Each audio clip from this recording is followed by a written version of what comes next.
work session for the Gillum County Court meeting.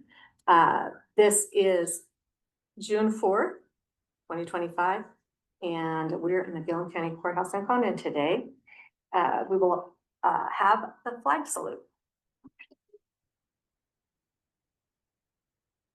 I pledge allegiance to the flag of the United States of America and to the republic for which it stands, one nation under God, indivisible, with liberty and justice for all.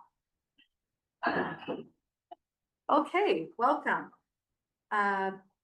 First of all, I just wanted to set a theme for today. Let's work together in common ground.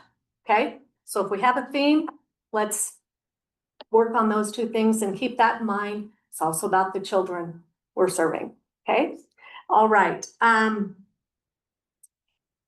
do want to just read a little bit. I don't know if there's many people who are going to comment. There's a few people who are here, potentially some people online. We're going to start with public comment, but just want to clarify, and I'll take ownership of not saying a whole lot about the grant application for the Condon Early Learning Center because we talked about tabling it, just discussing it today. So there wasn't a lot of detail at that prior meeting. All we did was table the application. We didn't vote not to fund anything. And I just want to clarify that. We'll now open public comment. I encourage open and respectful and civil public comment.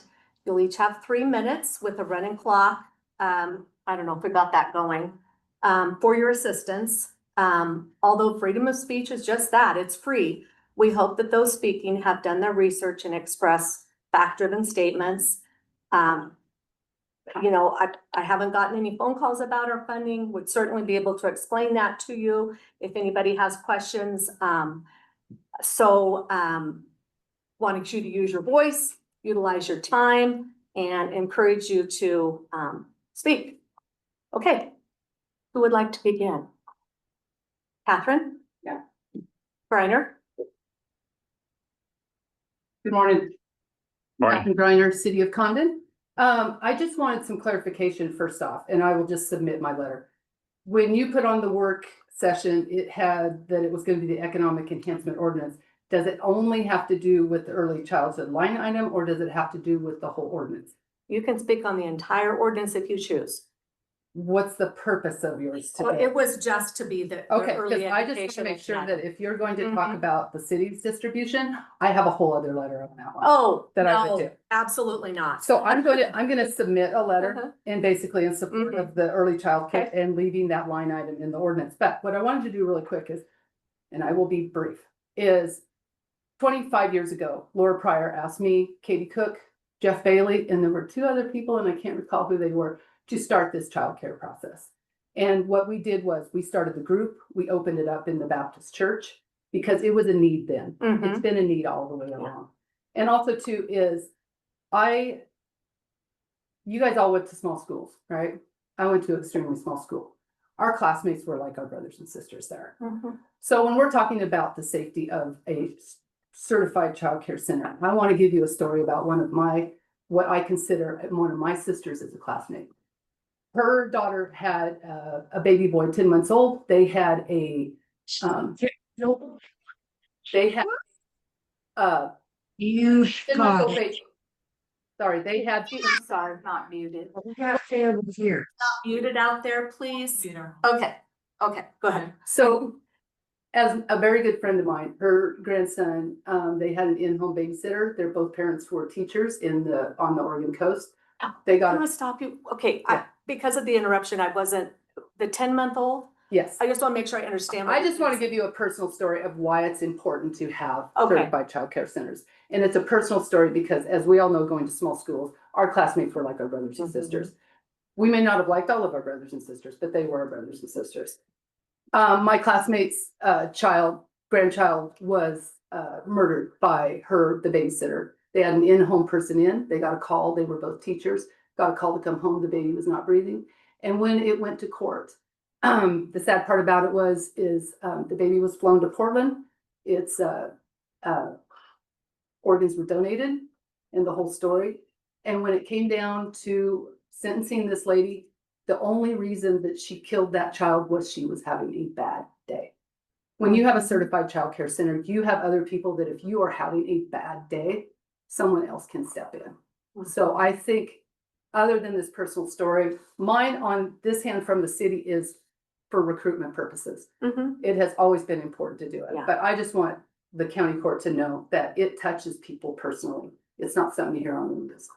So I wholeheartedly agree with funding them what they need to get done. And also not only funding them, but the endowment to help not only the early child care center, but also anyone in Arlington that wants to have a child care center also. So thank you. Thank you. Okay. We'll get the letter, should we, and then we'll go with the next person. Pardon me? Okay. Leah, would you be able to step up and get that paper, please, for us? Thank you.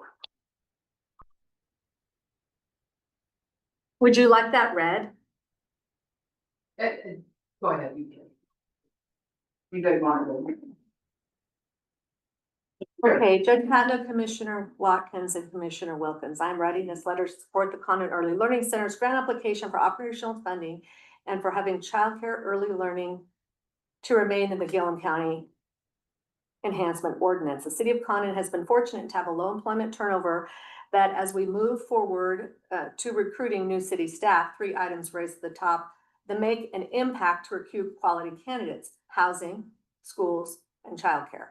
Not only do these 3 items top the list of needs for recruitment, but they have also topped the list on the Condon Can Vision Project, Gillum County Town Halls, and multiple studies and reports of Condon over the decades. City of Condon wholeheartedly supports the application for Condon Early Learning Center and to maintain the 20% early learning sustainability line item in the ordinance, which will help all Gillum counties provide safe, affordable childcare opportunities. Thank you. Give that back to you. Okay. All right. And just because Catherine brought this, I just want to clarify. We're just talking about any public comment on the application that anyone wanted to provide, since that was put off to today from the prior meeting. And then the economic enhancement ordinance, the 20%, I'll let everybody speak. I have no intention of changing that 20% whatsoever. Just want to clarify that. It's just, do we want to add the word childcare to that is what I was thinking, but we're going to just open that up to discussion. So who's next? Who would like to speak? Go ahead. I'm assuming we're kind of going to go back and forth about our application, but if I thought maybe I would start with just one little thing before we get to that. Yeah.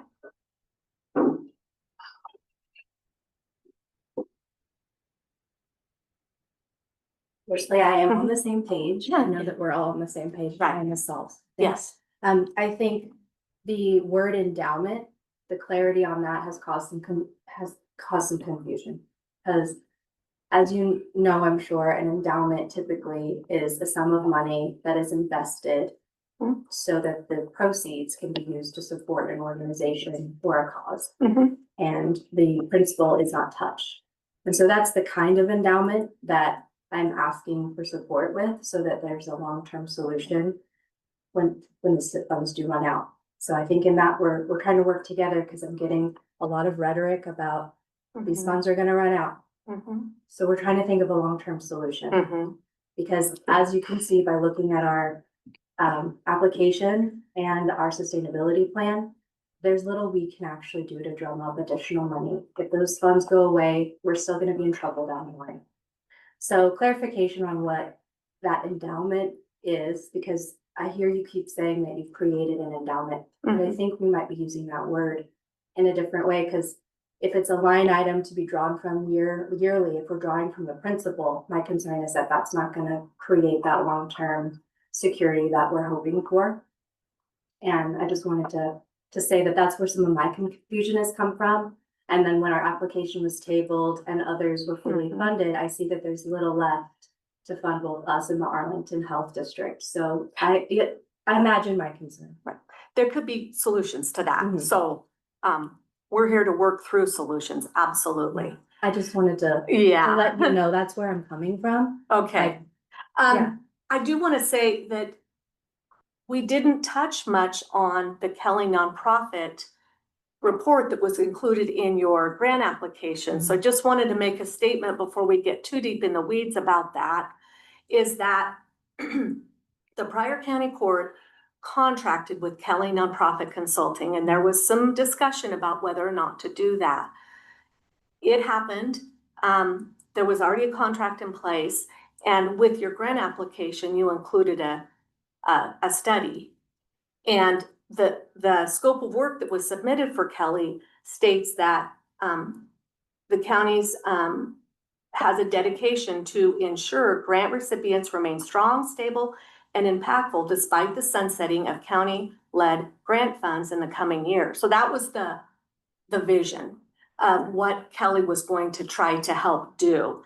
And so that's why I had further questions of what does this report mean and what solutions can we come to with the suggestions that they made.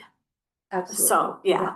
And hopefully we'll get into that. I mean, and they were really gracious and able to, they threw that together last minute because it was a last minute change to that application that we would provide a sustainability plan, and ours, the one we had was from 2020. Okay, so that's the. Okay, I was so listening to what she had to say, I didn't think about it being to 3 minutes. So we'll make sure you have plenty of opportunity to speak, okay? All right, thank you. Hey, is there anyone else? Anybody else want to speak on? No? No other public comment? Anybody online?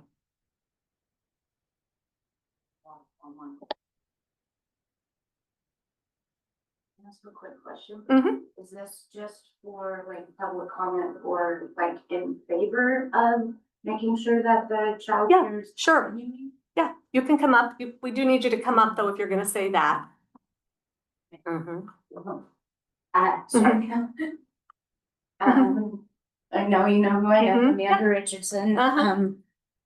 As a parent who has used the center for several years and as a redo, just recently used it, I can't stress enough how important this is for not only Condon, but I'm sure Arlington's going through it too. We're not the only ones. Childcare in the state of Oregon is a pandemic right now. It's awful everywhere.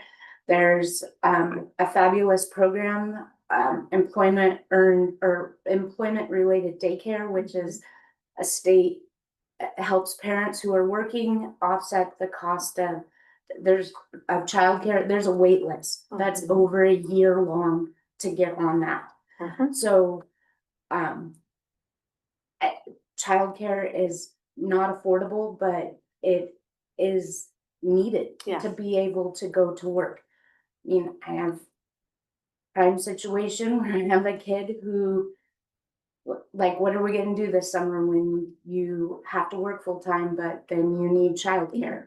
We have a summer employment program or summer kids program for kids. But that's only gonna work for a little, like from 9 till noon, and then you become the parent that drops your kid off at the pool. But that's only good for Condon. Yeah. But this childcare it's something we need. We need the after school program that I believe that's their goal with the new facility, is to be able to offer after school program, because we realize, what if you're the single mom who doesn't have grandma or grandpa or a friend? This is just something that can't go away. Thank you. Thank you. And I agree with you completely. Thank you. Yes. Okay, is there anyone else? Okay. I'm the only one freezing to death in here this moment. Yeah, it's kind of cold. Yeah, we turned it up. Start chattering. Okay, let's just go ahead and start talking about it. I think if we started with the operational support grant application would give these people some answers before we go into the economic enhancement ordinance talking about childcare. So we have the application. There was $1 million available in operational support, and we allocated 2 million in capital investment grants that hasn't opened up yet. Go ahead. Do you have any, do you want to go or you want me to go? Go ahead.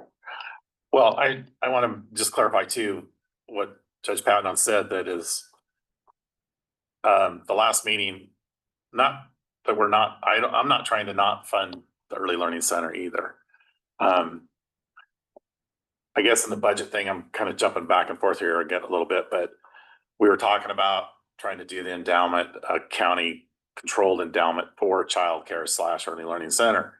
And I was kind of surprised, I guess, that I know we were going to work on that, but I was surprised that they came forward with a requesting funds, because I thought we were going to try to work with this. And I want to go back to last fall when I told you folks, I said, I know you guys are concerned every time coming forward. And I guess my thing with this meeting, I'm hoping that we can kind of get some more communication going to go forward on what are your exact needs and stuff, you know. I guess I'm hearing one time that I thought you said you had the staff to cover the expansion existing, but then in here, it says that you might be hiring more, and it looks like your staff is half of your cost.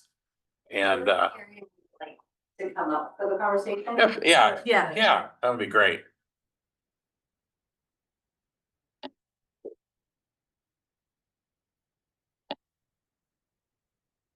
Like I say, I'm just trying to gather information, because I know what you guys bring in the center and how important it is. And I just want to come up. I mentioned to Carrie before we started that I had some questions, and I guess I want to see a plan going forward. I mean, I know this is a struggle, but I don't want you guys to have to come every fall and go, oh God, are we going to get funded or not? You know, I don't, nobody needs that. No. It causes more work for us and stress, and you guys too. And that's not what we want to do. And, you know, like I say, that enhancement thing, the endowment, it would be perfect. It'd be nice if we could get there. I have concerns if we're gonna be able to get there to do it with the funds that we have running out. But you know, childcare countywide, I agree, you know, this court has got to do it. And, I'm concerned about the expansion. I think it was said 2.5 was the expansion originally, and then that's came up. Or is that, No, that's about where it's, Okay. we had a really good bid. Mhm. And that's why we got started, because the highest bid was more towards the 3 million realm. And we wanted to go ahead and lock in on 2.5. Mhm. It was a little lower than that, but there's some built-in like incidentals that UR has put in there. yeah. Mhm. Well, and my concern is, cause I mean, do you have enough you don't have enough to fund that right now, do you, right? I thought the last time you told me. The shell is funded. And I guess, can we roll back a little bit? When you say plan, that brings up a lot of questions for me. That makes me feel a little defensive as well, because Kelly Nonprofit did state we are operating on a lean budget. We're doing the best that we can with our budget. As far as staffing, we've lost a couple people already, 2 pregnancies and 1 in a job. Well, two took other job opportunities and 1 left after having a second child. And that's gonna always happen. And so we still need to continue hiring. No, okay, and Yeah. I understand that. It was mentioned in here, and then I took it the way it was worded, that you're gonna have to hire additional staffing. And I know the expansion is to make more slots available for more revenue. Yes, so that will help us when we have those thoughts. There'll be room for growth for our community. Typically the list is the infant toddler realm, so this will really relieve that, because we'll go from having a shared classroom to 1 of each. At the preschool room, there will be room for 2 preschool rooms, but I don't see us having 40 preschoolers and maxing out anytime soon. Yeah. And then we'll have that third built, like, I'm getting mixed messages. A lot of people are saying they want us to do more for them. They want that after school care. They want that summer care. well, we need support to do that. And the expansion will help us do that. Sure. Yeah. Well, and I understand that, and like I say, I go back to just like, and I know it's hard to project with how many you have in and your staff and everything, and I'm not trying to hold you to but I guess what I am personally, I'm looking for is what it's gonna take for you folks down the road. I mean, forecasting before it just comes to this. I'd like to try to be ahead of it a little bit, and like I say, I'm concerned about, if we can get to the county controlled fund to where, okay, yeah, we have a pool of money here that's gonna be here and disperse it. Well, the reality is there aren't enough funds coming to us federally or from state. And we are lucky to be in this county and to be supported. We are a fantastic role model to others of like if this continues to be supported. I would love to see things change at the state and federal level where more funding is coming in.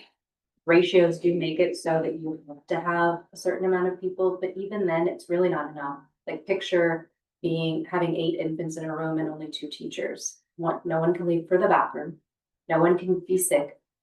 Can't take a lunch break. It just doesn't work. You have to have a few extra people filling in. Also, they're responsible for doing laundry, sanitizing all the toys and cups.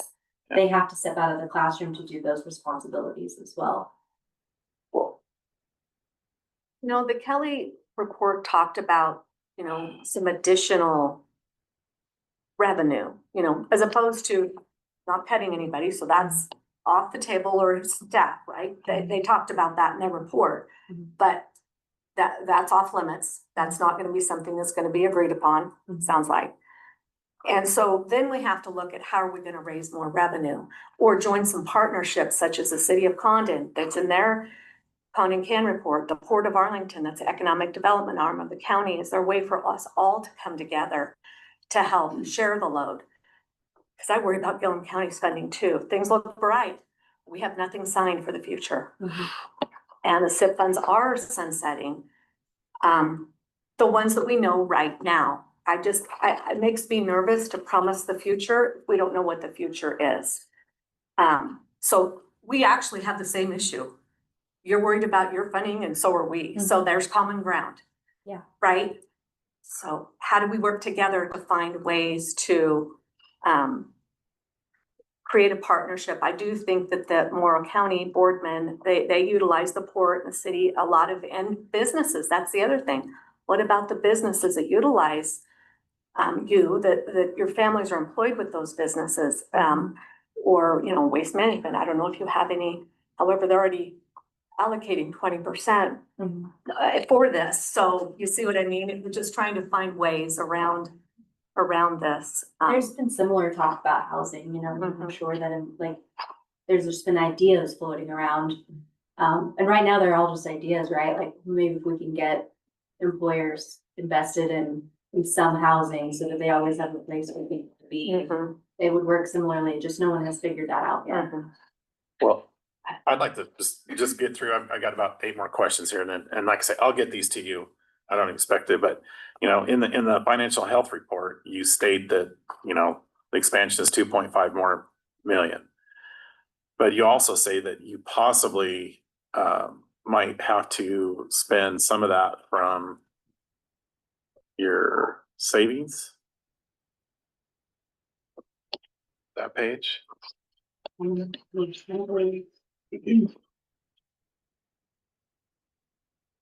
Small portion of our savings would be used to help cover some of the cost. And I guess my concern going to that too is, I understand you're trying to get it done, but so if you have capital grants, I don't want to see the operational support going towards that, I guess is what I'm trying to say. I see. But Well, I have said this before, but I'll say it again. I do have faith that we'll have it fully funded by the time that is completed. We're just in the process still with Ford and Roundhouse. I will say, I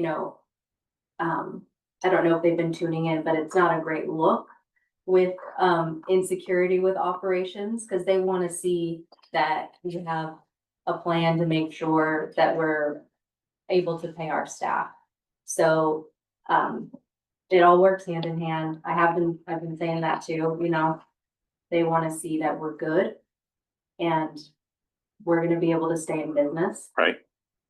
Well, and then another page is you talk about the compensation ranges and, you know, I guess I'd like to get with you to see a breakdown. I'd like to see more detail. And then like I say, we're not gonna get done here, but I myself would like to meet with you folks. I But, would like to share it with you right now. okay, that's fine. And just for clarification, are you asking other grant applicants for that information also, or just? I'm concerned about this right now because of the money that the county has funded and going forward. I have real concerns if, I mean, I hope that we can continue to do everything that you need from us, but I'm concerned that possibly we might not be able to. And I'm worried about the future down the road. I know. Yeah, We're on the same page. yeah, Yeah. Thank you for that. I think if you look at it too, no one is being overpaid. And I wanna remind you too, no one is getting benefits. Nobody's getting retirement pay. And we often lose teachers to the elementary system because of that reason. yeah, And she could speak to my job. Position was open for 6 years. 5 years. and I can appreciate that it's a challenge to find, you know, certified and keep certified people. I understand that. Mhm. And like I say, hats off to you. I get that.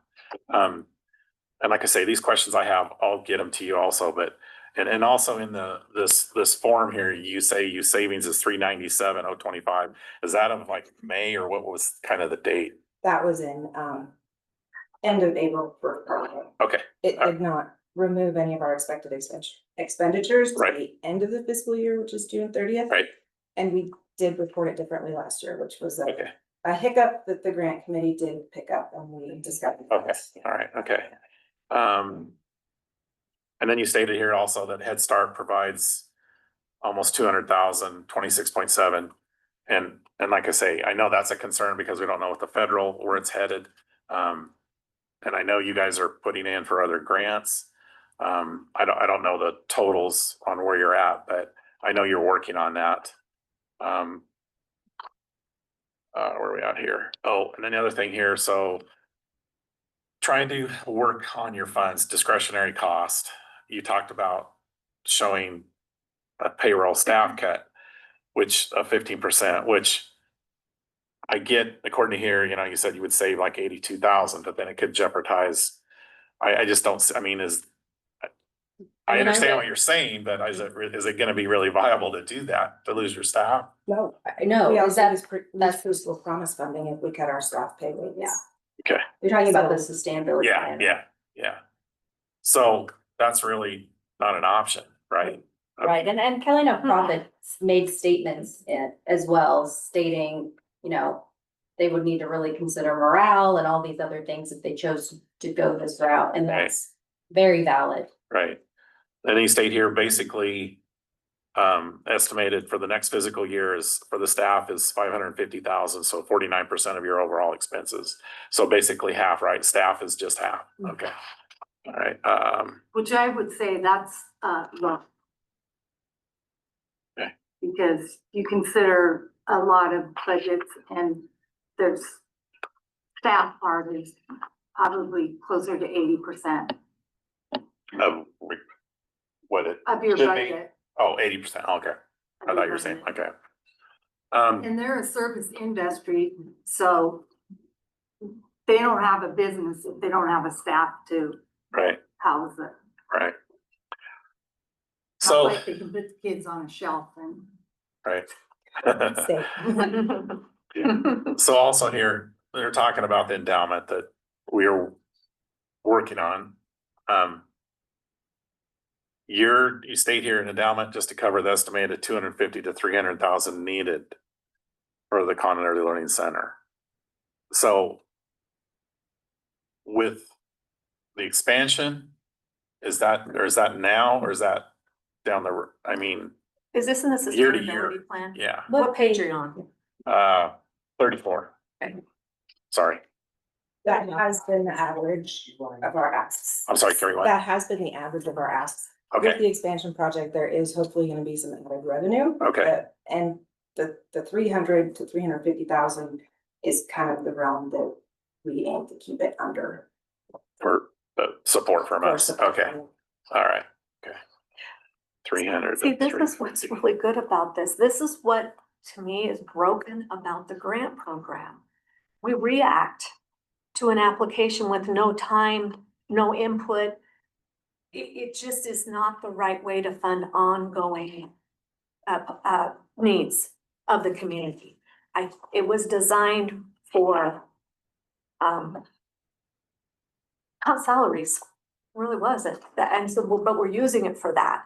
So I think we all agree that this is why we have an issue, because it's real difficult because we don't have a plan. We don't know your plan. We This need your answer help. right there was really great because that helped know what you're looking for in the future. Yeah, we wanna work together. Mhm. Yeah, And Grant, earlier you had asked, like, confused about why we submitted an application, if there's a line item that's been Yeah. created. At the time that the applications were due, yeah. we've been asking questions all Mhm. along. Certainly, it's been annoying, but, like, we were just wondering, Yeah. like, do we submit an application this year? Do Yeah. we wait for the line item? Mm-hmm. And the answers were all up in the air, which is okay, because it's a new program. Well, So yeah, when the grant deadline came, Yeah. that's why we submitted the Yeah. grant, so that we could at least. right, and I Absolutely. understand that, and like I say, my misconception, I guess, on it was that, and I missed the last part of the budget meeting part of it because I had a doctor's appointment, but that we were gonna try to just get this going to the childcare from the Economic Enhancement Fund, childcare / early learning center for the Mhm. county. And that's why I was confused, and Leah had asked the question Well, in the budget about, here's the 2 other more years, yeah. complications. We can't talk unless we're here. yeah, So we don't have, yeah. yeah, So this is why this is happening right now is a good thing. So that we can all communicate about what's going on. And yes, we were in a state of flux with the grant application. We talked about the grant application. But on the other hand, we had, we were trying to stay within the $1 million. And it's a county-wide pot of money that has been open wide and closed down. It was opened up a little bit this time. So, Yeah. So it opened it up Mhm. and it made more people apply Mhm. and less to mhm, go around. mhm. But also I'll remind you guys that you Mhm. almost took out the sustainability part of that grant process. Mhm. And it was on the thing. Mhm. Yeah, So we're sitting here talking about sustainability and that was almost which taken out of the grant process. Which was because we considered no salaries, I think, maybe at that I time. think the sustainability Mhm. plan was meant to be a 3 to 5 year with SIPs, and since we were getting close to the SIP sunsetting, we just took that sustainability out because. that's why I'm Yeah. asking what I mean. Right, yeah, and like I say, you clarified in that budget that they should be able to put in for this year and one more year, Yes, I I believe. do want to point that out, that Yeah. Leah had asked the question Yeah. in the budget committee meeting. If they would still be eligible to apply for the operating Yeah. support, and it was decided that by the budget committee, yes. Yeah, and I missed that part, so. I guess last question I have too is, in your application, you submitted your balance sheet from July 1st of 2024. I was just curious, I mean, I know we're going through the end of June, but I was just curious why not a more current one, I guess, that was all. Like May or April. I mean, just based off the verbiage in the application, and I can check that because Yeah. sure, Yeah, that is what was in our coffers. I can tell you right now, it's over 2 million, that when the application was submitted. And I can get that to you as soon as you need. yeah, But it all slices and dices, the savings still remains the same. yeah, I guess I'm just trying to see where you're at this point. And, like I say, the whole goal, or I hope, is that, we can see what your needs are actually gonna be going forward. And so that you're not worried, we're not, just trying to work this out. So I don't know. I'll get these to you questions. I know I just got through them at you and stuff, but As part of that, you're looking at the money that's in there that is sitting there to pay for the construction oh, I'm sure, in your, I'm sure I'm so. sure yeah, part of I don't that think is. you can. And everybody, they do the balance sheet as of the day they do their application, so. Well, like I say, I guess I just want clarifications on, where they're, cause like in that one page, you state that you're gonna use some of your savings possibly for expansion, and I guess I just want clarification on where you're at right now. So. I don't understand the question. Like where we're at with the expansion and. No, Or. your Or bank account and everything, your current financial stuff. Okay, That's all I'm asking for. like, are you want, well, I don't have it right in front of me, but. Well, no, I mean, and I'll get, I just because, I'm concerned that the support grants, I just want to make sure they're still being used for what they're being used for.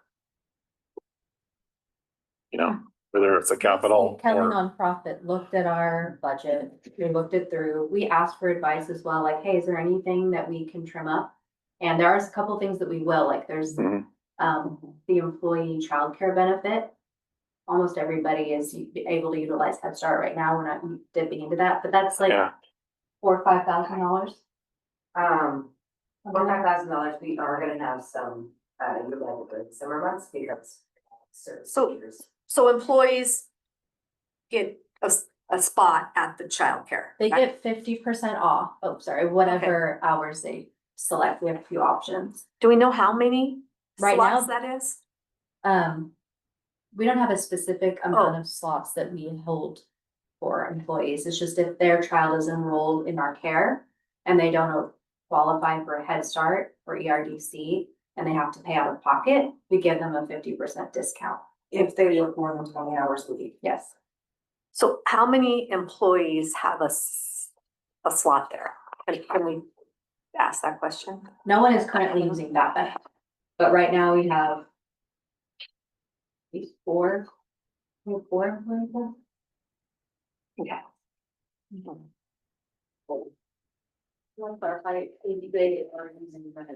Yeah, yeah, no one is currently getting a discount in their fare.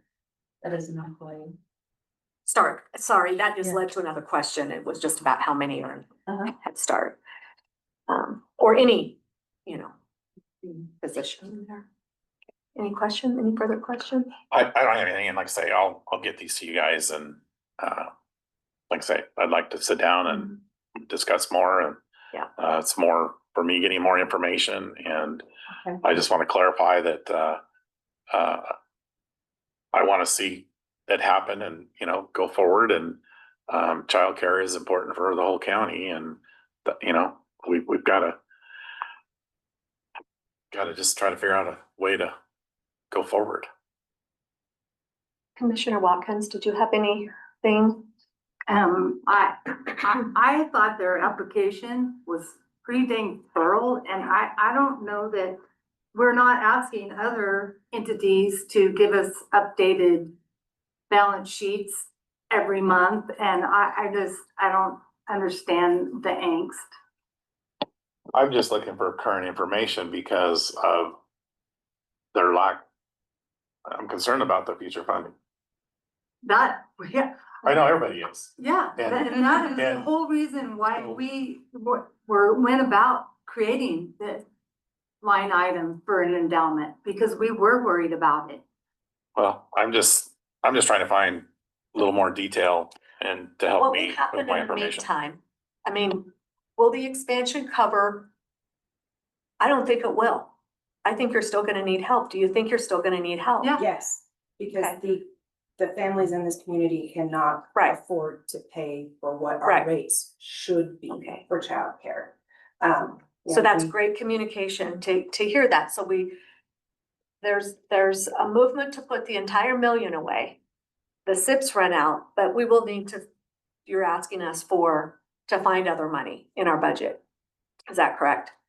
So my goal, my plan would be to go to hopefully have an endowment in which the principal's not touched. And all childcare in the county can pull from the interest or the proceeds. Give that some time to grow. How long? Well, Brooklyn said 19 years, other people have said 10 to 11. So I'm not sure where the information is Okay. coming from. Right here in Kelly's report. I know it's a huge ask again, I appreciate your concern and attention, but I honestly, after doing all this, don't know that we can make any changes on our end. And I'm just gonna keep saying that. No, I I don't know what else to do to, understand that. yeah. Yeah, and like I say, if we can do that and get to that to where, you know, the money's there all the time and we can still, you know, the interest is gonna thing, that's great, but I'm concerned that if we're gonna be able to get to that. So this is what Kelly said about the endowment. With long-term sustainability as a goal, larger investments by the county and other sources could ensure ongoing childcare in the region. However, this would likely require a significant time and resource investments to secure an endowment large enough to cover childcare shortfalls for the whole county.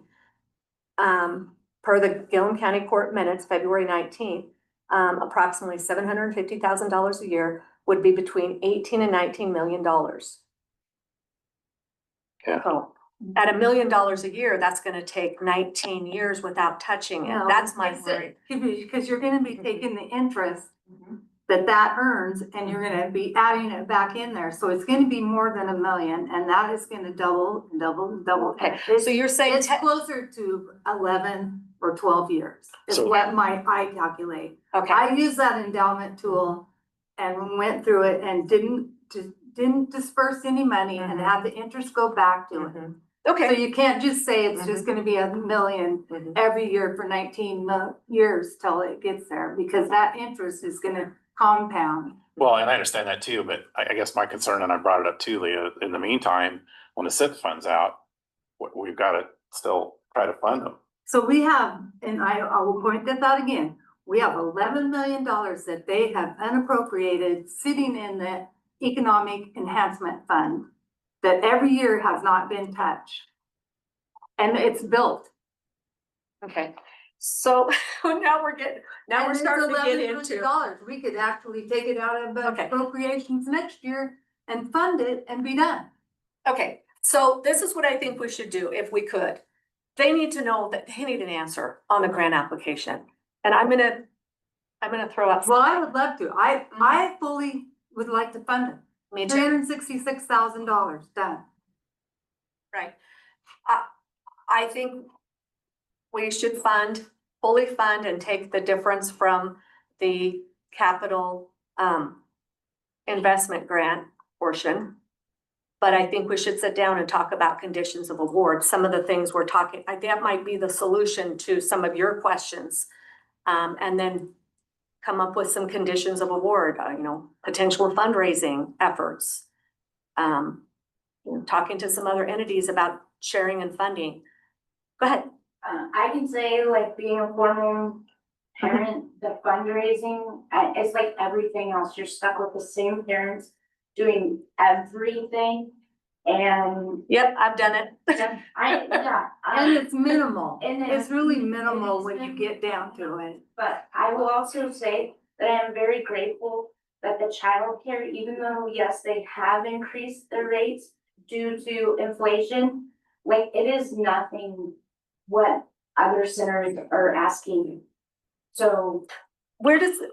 Have you checked with other counties about, Yeah, where there's did they, so where if you did they go pay? to, actually, if you go to 211.org, you can Google childcare and it will show you the rates for every county of what is. But what counties help, the childcares? Do other counties in Oregon assist? And what's their structure, I guess? They To don't help have us. one. This is you We're the guys. only county in Oregon that does And- this. And other people have closed their daycare. Mhm. As far as rates go, on the ERDC website, It's very easy to access. You can see what ERDC will pay as a maximum per rate. And it's based on our zip code for rural communities. Infant toddler rates for a certified center at 136 to 215 hours monthly is $1,350.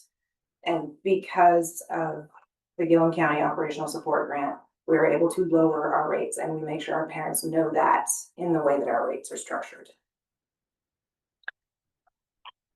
Well, like I say, I disagree with Mr. Watkins. I mean, like I say, I just want a little more detail.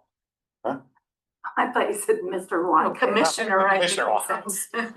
You scared me. I thought he said Commissioner. And you know, like I say, I'm getting on here and, Mhm. you know, the court has put a lot of money towards you folks and I, you know, to date. And, you know, childcare is important for the county-wide. We've got a facility that's struggling in Arlington that is using a 35-year-old building that was already used. And, you know, and like I say, the horizon looks good, but it's not for sure, with some more stuff coming to the county. And, you know, maybe that's gonna open up some more doors too.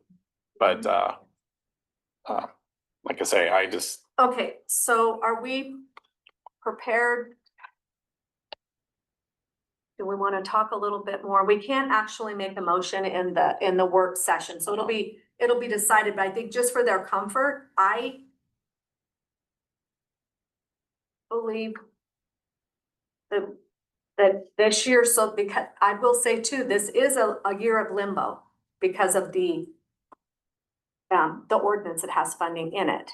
How we're gonna do that, I don't know, and I don't know if we're gonna get to talk about it a lot today because the work session ends at 10 o'clock, and that's fine, because we can talk about it at a next meeting or another meeting.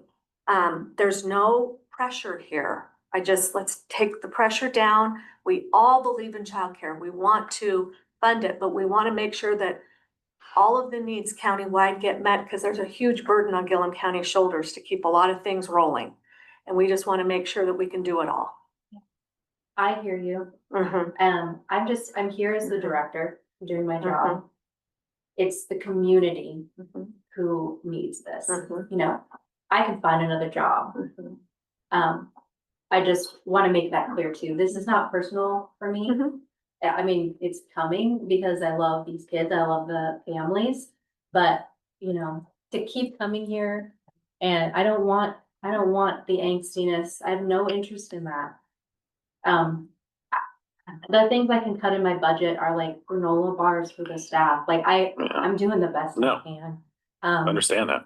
And Is the there any community wants a long-term solution, and we need your help. Okay. One of the things I'm hearing is a lot of families want care to start earlier and go later. And I know there's expense with that, but that seems to be something that a lot of people want. I can use an example of a business that said that they lose their employee at 4:30 because their employee starts worrying about $1 a minute after 5 o'clock. So they've lost a half an hour of that employee's work. So is there some way we can work together on that? Well, To open it if I know earlier? we're going to stay have the open. money to pay my staff, and that's reliable, I can look at increasing hours. Okay, But I can't make a choice like that. I cannot increase my services without an increase in assistance. I mean, that just doesn't add up. If I'm gonna be open more hours, I have to pay for more hours. And one other, would there be a way to ask the city or the port to help us with that part?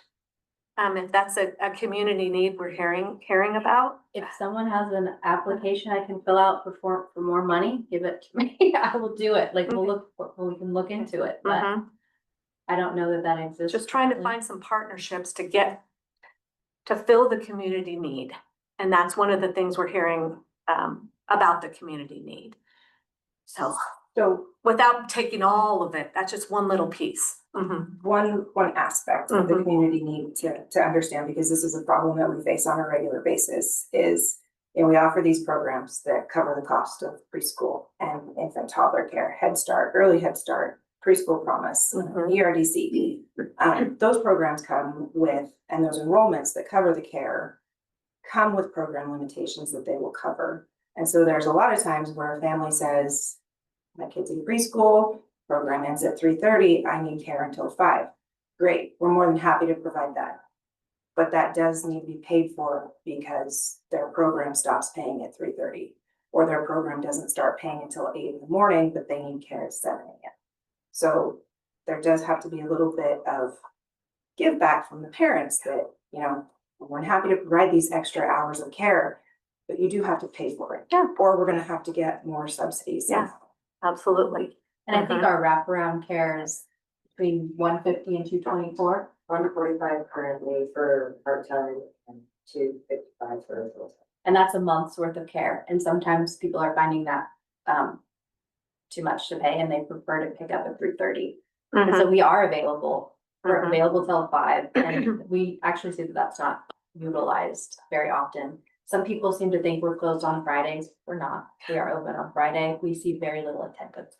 Okay, so I said something that I may not have the facts on, so I want to be sure. Is it $1 a minute after 5 o'clock? Yes, because we close at 5.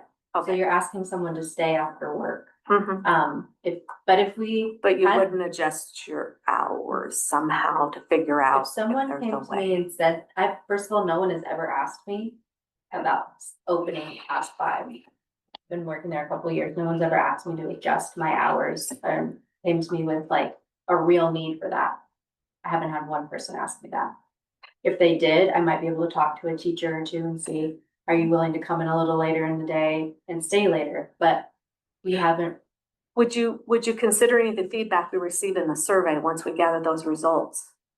If that tells us that in the survey. I would also ask that if a parent needs my care or our care after 5, that they talk to me about it, as then I could formulate a real plan. But if it's, someone in Arlington or Condon that's heard we don't offer that care and they're just irritated about it, but don't actually have a child that needs it, like, I don't really know where Could the we pilot it? information's coming Potentially from. pilot it and see how it worked for 3 months or something like that. Again, I'm increasing Mhm. my hours I'm paying for staff, but I don't really know. Okay, all right, so let's get back to the grant application. So I guess, like I say, it's on the agenda today and we just need to decide what we're gonna do. Okay, I'm in I guess support I of don't- fully funding with conditions that we're kind of getting in the weeds and talking about, that we can come up with some things to come to a compromise, I guess, on some things we're want to make sure is covered in the community, if there's a way, and utilize some of the feedback we receive. I've said many times Mhm, on camera, mhm. I would like to bring back after school Yes. care and summer care. Yes. I want to make sure I can fund that. Mm-hmm. So Mm-hmm. Okay, so conditions to move forward with those type of ideas is what Yeah. I'm thinking of as far as conditions. but if you're funding us fully at 366 and wanting us to add additional care, understand that that is going to put us over budget. Well, I you're not just- going to be able to do summer care or after-school care until your expansion happens. So it wouldn't be in this cycle, it would just be, let's Right. start working on that Absolutely. idea Mhm. together. Okay? Yes. Okay, Okay. so that's where I'm going with some conditions of things that we can work together on. Okay, all right, so I'll that reach out to you, covers, too. that covers that. Was a little bit I don't, all right, it is 10 o'clock. Calling the regular meeting to order of the Gillum County Court. We've established a quorum. Are there any additions or revisions to the agenda? Yes. Okay. I would like to add a discussion of the equitable grant distribution. Okay. That got brought up by Lynn Ball in the meeting. Okay, do you want to put that under just like new business discussion? Or old business? Actually, I'd like to put it in front of the childcare Okay, somewhere in there. there, okay. And then Distribution, I just want to write this down, distribution, Go ahead. And then, did, Anya talk to you about moving? Yeah. John Anderson up? Yep, he's gonna get moved up. So we're gonna move you, John Anderson, Wheatland Insurance, we're gonna move you up, to, I think it'll work to put him before Neck Green. And then he would just be able to be done after public comment. Okay, so you'll go, right after public comment. So then you can leave, so. All right. We do have public comment and correspondence at this time. Individuals wishing to address the county court may do so at this time and at other times throughout the meeting. Speakers are asked to raise their hand, be recognized by the chair, and give their name and city, and limit their comments to 3 minutes. Rob, go ahead and come up.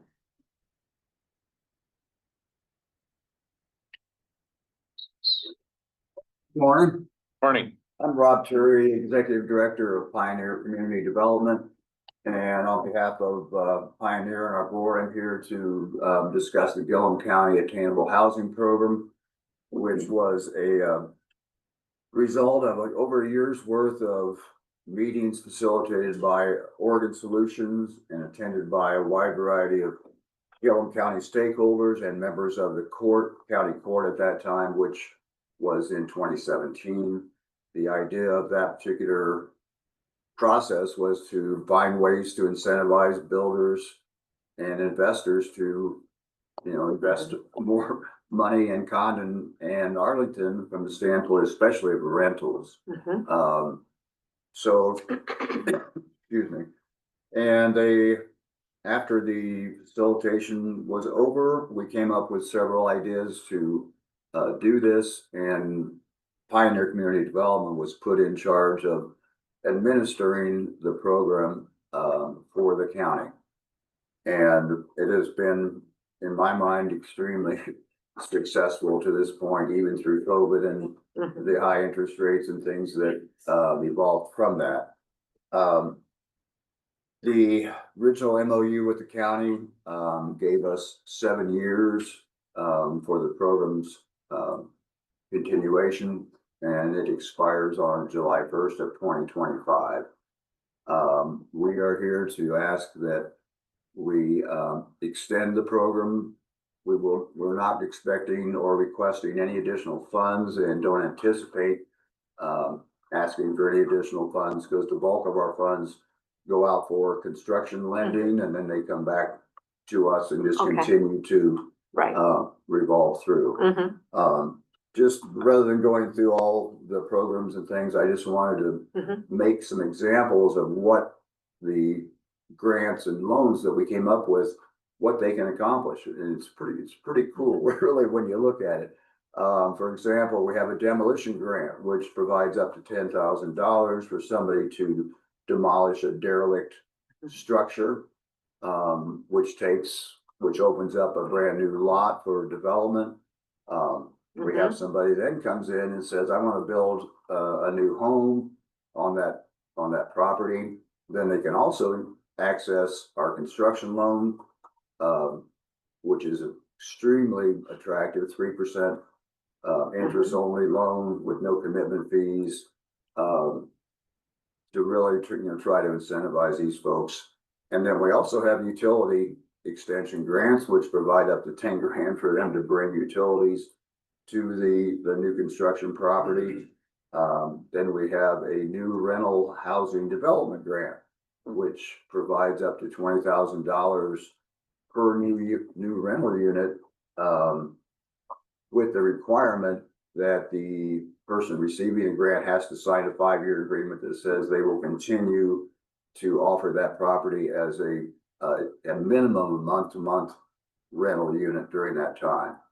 If at any time they sell the property before that 5 years is up, then they have to on a pro rata basis pay us back that portion of those $20,000 that goes back in, to our grant fund again. So we take a derelict structure and a crappy looking lot and turn it into a brand new 3-bedroom, 2-bath rental property. And then, of course, the other benefit for the county is property tax revenue. If you take a look at just one unit that we built in Arlington, 3-bedroom, 2-bath, was on the books for $245 assessed value, and is now on the books for $1,500. So those, in the 5 years since we built that, it's added an additional $7,000 worth of property That's great. taxes, and that's just one property. Right. So as we do this, there's, several benefits that continue, to develop. Looking at one other example, which I think is pretty get your attention. We also have provided construction loans for 2 4-unit rental properties here in Condon. They're taking advantage of not only our construction loans, utility extensions, but they're also going to get $20,000 per unit for that 5-year period. So between the two, between those 2 units, that's $180,000 worth of grants. So what does the county get for $180,000? We get 8 new rental units, basically for $22,500 per. That's a pretty darn good return on investment, in my opinion, not even counting the increased property taxes that come along. So we feel like the program has been very successful. I provided you folks last week with a listing of all the things that we've done, the total reconciliation of what we've done. And we're here to ask that the county consider extending this program for another 5 to 7 years at this time. Great. Okay, since this is just public comment, I appreciate your input. I'm on board. I'm sure. Well, let's go ahead and what we need to do is just take it up at the next meeting officially. Certainly. But do all the paperwork and get it in order. It's just, we just learned that we need to do this. Yeah. So yeah. Is there anything else you wanted to ask him? You said expires June or July this year? July 1st. July 1st. First, yeah. I don't think there's any reason why we wouldn't do this, so. Yeah, good with it. Okay, if there's any questions that come up in the meantime, feel free to Yeah, contact. it's a very important program for our community, so thank you for your part. All right. Thank you. for the time. So we'll put it on the agenda for the next meeting. I'll be. Okay, thank you. All right, any other public comment? No other public comment, anything online? Okay, we will go into, John Anderson. Come on up, Air Insurance. Wheatland. Morning, Judge, Commissioners, John Anderson, Wheatland Insurance. Morning. So I think in your packet, I provided a couple of things. The first one being the CIS renewal proposal for fiscal year 25-26. Got it, so it's not. Go ahead. The CIS or the SAFE? The safe stuff. Oh, okay. It's not in the minutes. Okay, So 7-1 CIS renews. I've worked with staff, Brooklyn and Anya, who have been great in getting me the things that I need and timely. So culmination of that is the proposal, a couple highlights that I just wanted to give you and what's happened in this last year. Buildings over 100,000 were independently appraised by a CIS consultant. We've got that information. You guys have that on file. So anything over 100,000 is in good shape as far as valuation of the buildings. Gillum County as a total, insurance value for property, we're at 17.6 million. Pretty decent news for this year. The rate increase for CIS was 3.4. If you look back at the last 5 years, I haven't come in here with better news than 10%. The last few years have been in the high teens to 20s. So it's starting to show that at least within the CIS insurance pool, things are starting to look better. We level off a little. Yeah. yeah, So, claims wise for CIS, nothing out of the ordinary, handful of, I would say minor auto claims spreading across to a couple of different departments. So, all in all, that looks really good. Next steps would be if you approve this, we'll get a signed copy, turn it into CIS. At that point, they will issue the renewal and the invoice, at which point Wheatland can then do the Excel breakdown by department premium and get that over to Brooklyn. Okay. All right. Outside of that, there's also the safe. You guys don't have it, but I can email it to you afterwards. We just got your safe renewal, so it was a little late to Oh, go okay. into you guys today, but we just got that and a couple of highlights with that. This year, they did do a physical audit with Brooklyn, and so a few things changed as far as the way that safe codes things versus what the employee is doing. And we had a couple of employees in the county whose jobs descriptions and duties changed a little bit as far as the way it's rated with safe. That being updated. The big thing that's changed, there is some premium there. But that is due to your claims history. So within safe, there's what's called an X mod. Last year it was 0.95, this year it's 1.4. Even a point change in that X mod is significant. So looking back through our last 5 years, that's the window that they look at, and it rotates as we go into a new year. The last year drops off, and so that's your average for your X mod. Okay. We've got about 225,000 in claims rolling with safe. Some of those are open. And are going to continue to pay out because I believe they were disabling situations. Oh, okay. So if you have questions on that, let me know. I can walk you through that. Right. When you get over 1 on your X mod, it's not the greatest thing from safe standpoint. They like to see you underneath a 1. So we had a discount on there with the Oregon group plan. That discount is not available to entities that are performing above a 1. So that dropped off as well. And then the last thing that we were I working. will have questions about that later. I'll see you about it. Sure, and I can get you a lot more It's all new. information. I don't like to talk about. Yeah. That HIPAA and stuff comes into play. So the last thing is pollution. We were looking into that.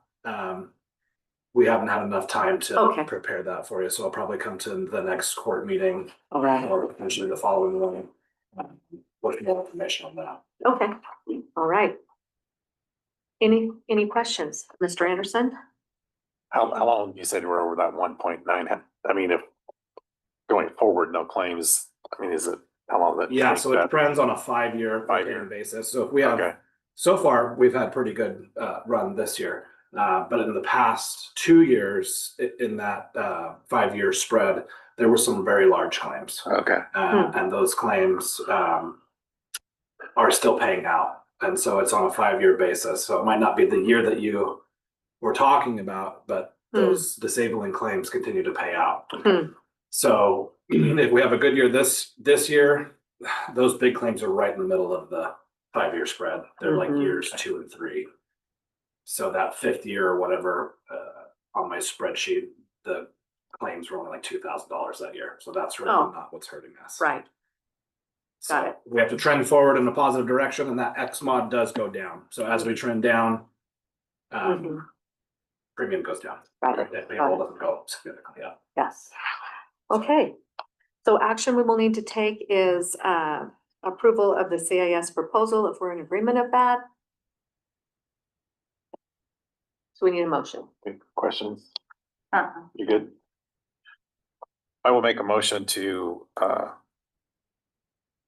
approve CIS proposal as presented. I'll second it.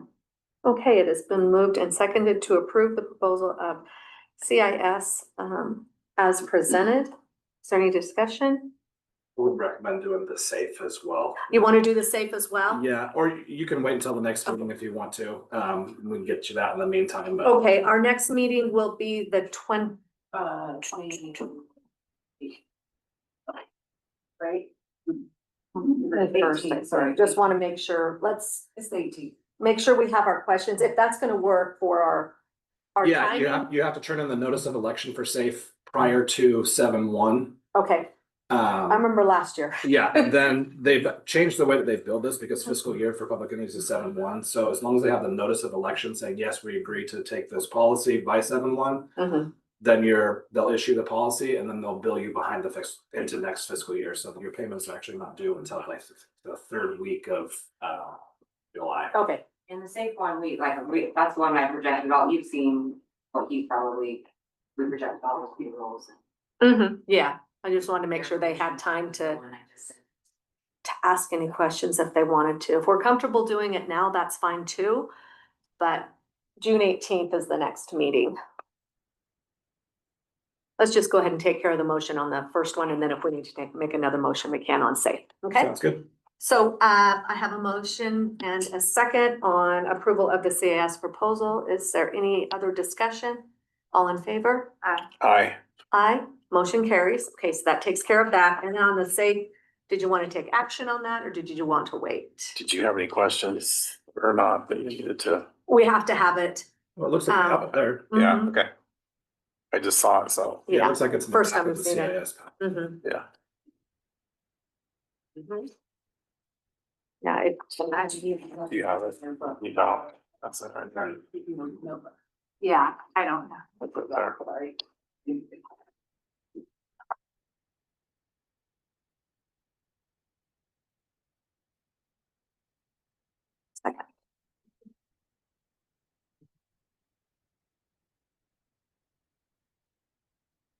That's what you're talking about, the experience rating down there, John. So your prior year was 0.95 last year, so it's up to 1.14. So quite removed. I don't see any problem with that.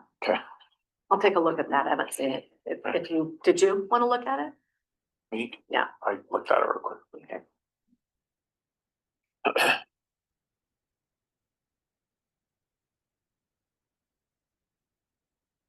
Okay.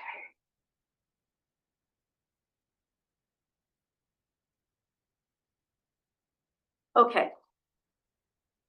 Do we want to take action? Do we have a motion? Questions? I'll move to approve the Safe proposal.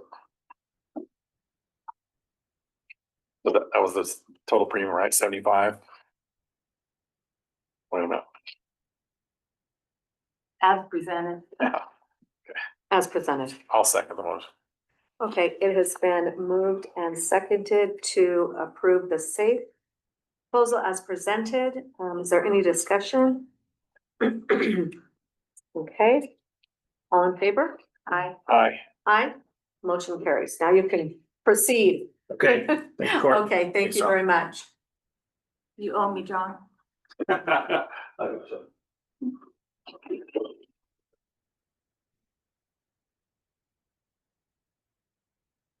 Okay,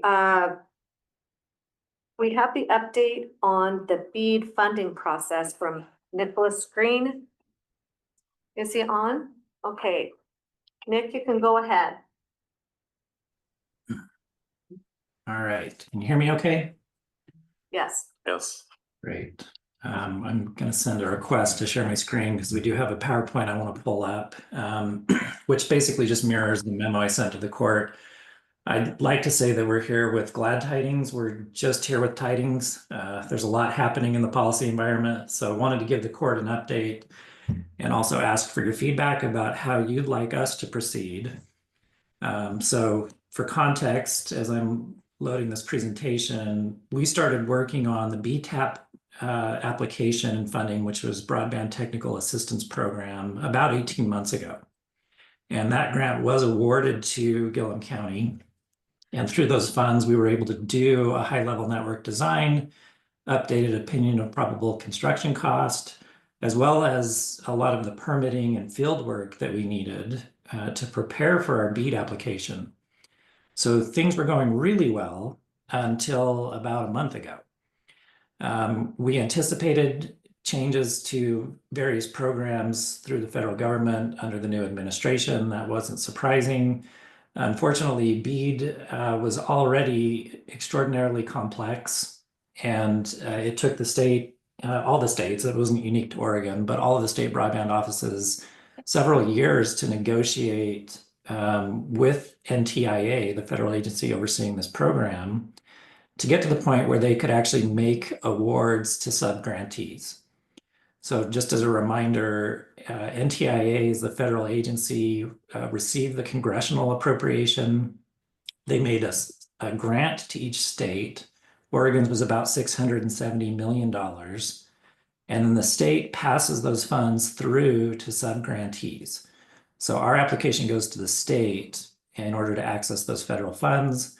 And through the BTAP process, as well as the other preparation that you've done over the last several years, we were able to get Gillum County pre-qualified to be a subgrantee. So we've gone through all that process. The state had opened the subgrantee application phase, and we began preparing our applications. And about 3 weeks into that process, we received a notice to stop work. So that notice came down from the Oregon Broadband Office in response to a notice from NTIA indicating that they were going to change policies related to BEAD. And at this point, everything I say from here on out is speculation. So I'm hopeful that we're being overly pessimistic, but I think we're probably pretty close to what's going to come down. So within the next 90 days, we expect to see a new policy directive that will most likely include a not to exceed cost per pass. In other words, a cap on the amount of funding that they'll allow to be spent on fiber optic service. And then it's going to be interesting to see how the language actually reads, whether they allow low Earth orbit satellite providers to compete or require states to let low Earth orbit satellite providers to compete. Right now, under the current rules, the satellite option is the option of last resort. Fiber is prioritized in the award criteria. So if we do see these two changes, it will significantly affect rural counties. And so the knock-on effect for Gillum is that we likely will see areas that have to drop out because they don't, they land us above that cost per pass. So we'll likely have to modify the scope of our proposal, and it's going to result in increased competition where you may be competing head-to-head with SpaceX for service to Gillum County. So those would be fairly significant changes compared to what we're seeing today. That will put some of your areas at risk, and specifically, we were batting cleanup on the South County.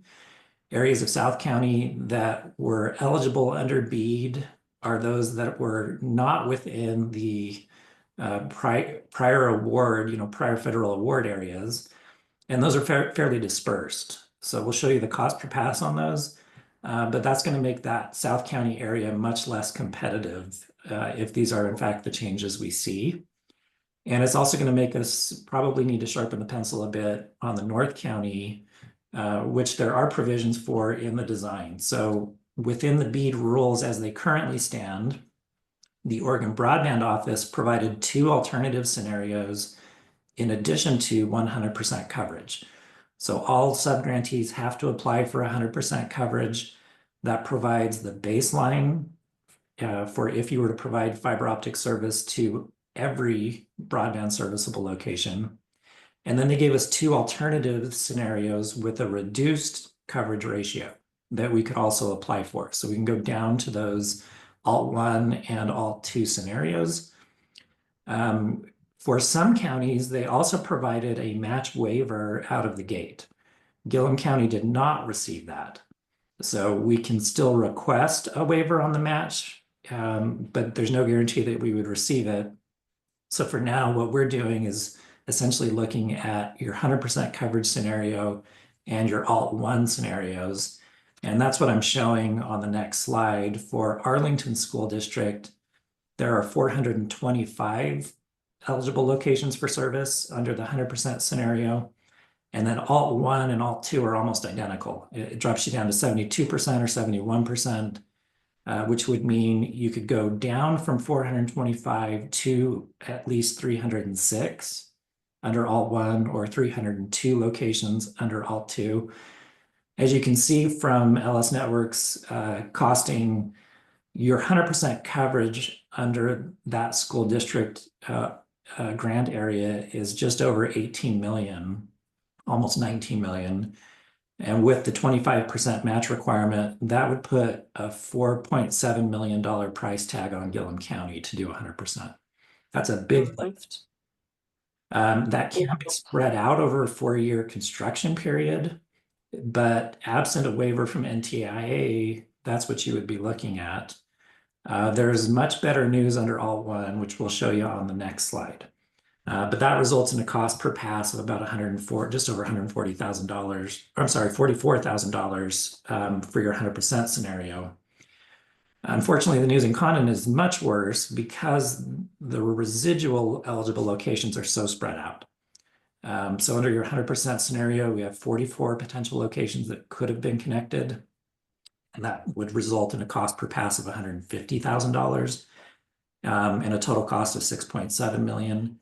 We don't know what that potential cap is going to be, but the broadband office indicated that it might be something closer to $20,000 or even less. And so we would be 4 to 5 times higher than that minimum under that 100% scenario. And I am showing I own. I would say that the majority of I own would just not even be feasible under these potential changes. There are some areas that are close to the main urban center that we could probably connect under that Alt 2, which goes down to 7% coverage. I just mentioned that because a portion of that does sneak into Gillum County. But I've got Kyle Browning here, and so he's going to present what the 100% scenario looks like, as well as the alternative percentage, so that you can kind of see what this would change in terms of network coverage. And I added to this slide under Alt 1 what that reduces the build cost to and the match to, again, based on the high-level design cost estimate. So Kyle, if you're on and you want to just speak to this.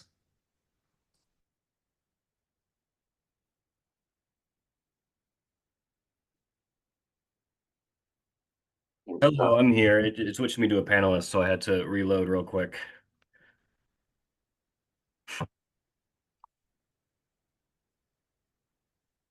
Morning, everyone. So to kind of give you an idea of the design, what went into these designs and what you're looking at. So on the left-hand side is the map for the 100% coverage, full end-to-end fiber connectivity. So all the yellow dots on the maps are the eligible locations. Red lines are proposed aerial fiber.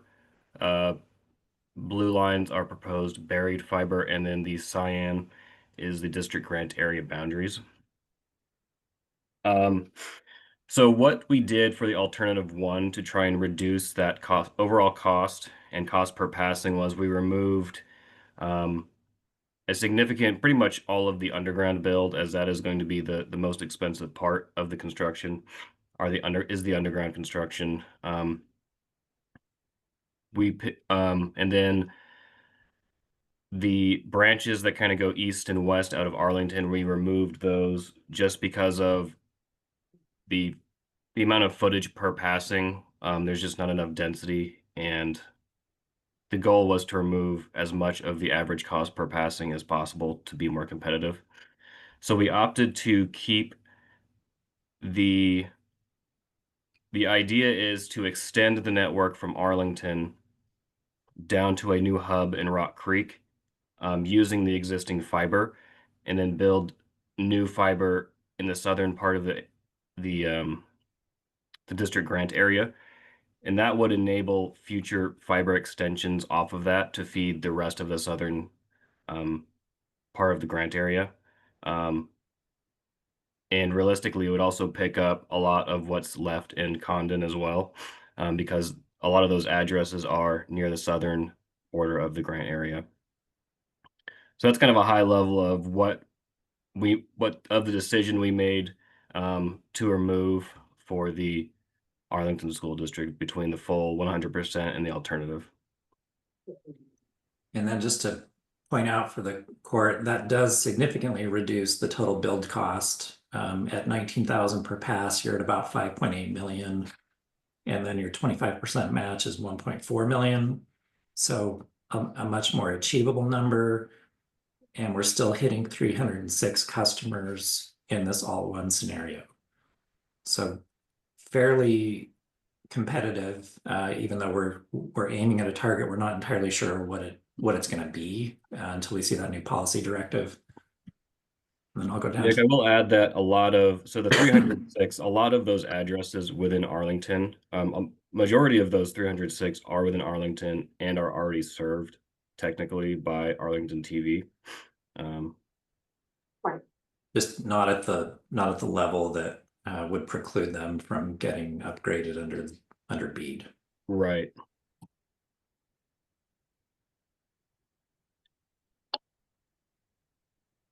And then this And then one, yeah, here, oh, go ahead. sorry, I can take it if you want. So I didn't do an alternative for Condon primarily because the alternatives, it wasn't going to really move the needle very much from the total build cost. There's just not enough addresses and there's not much density.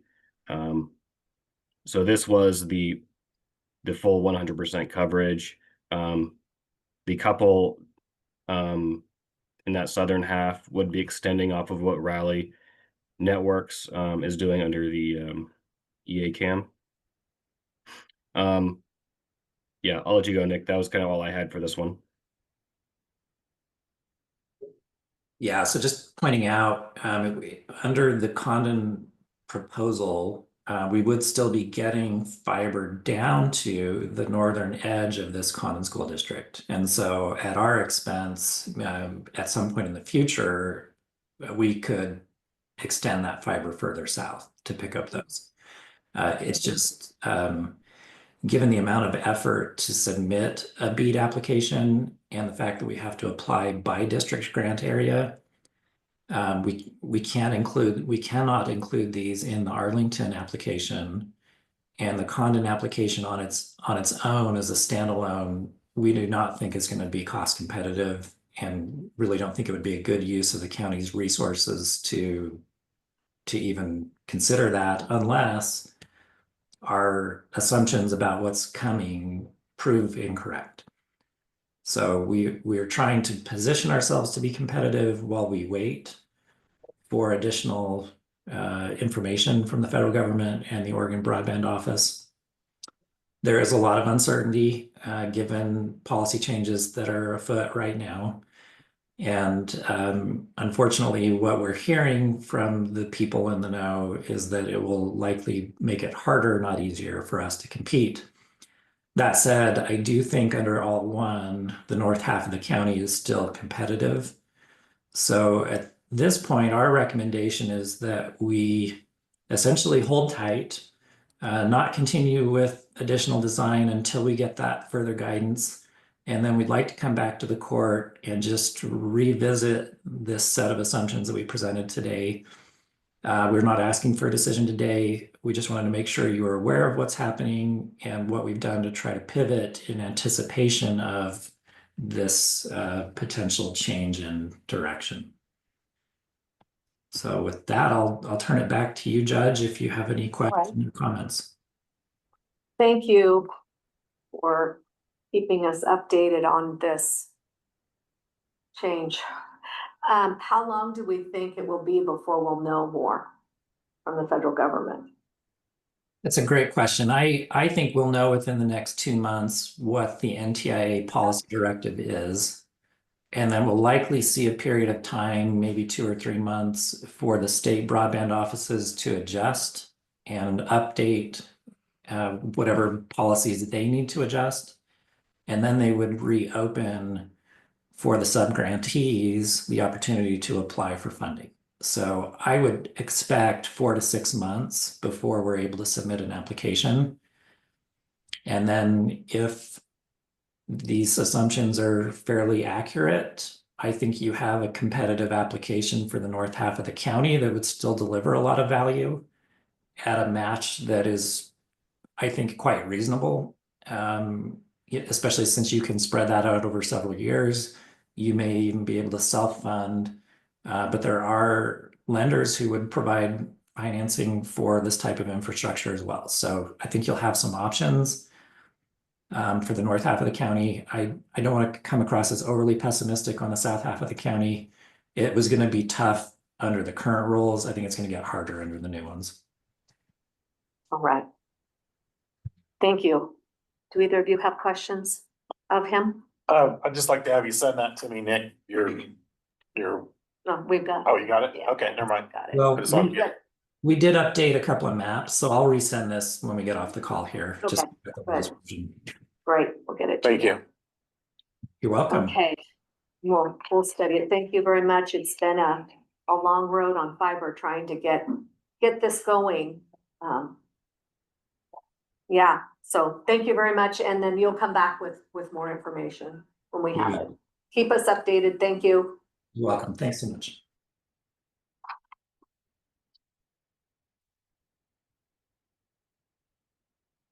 I've sometimes thought about a cost share on fiber to just see if there's ways we can get some people hooked up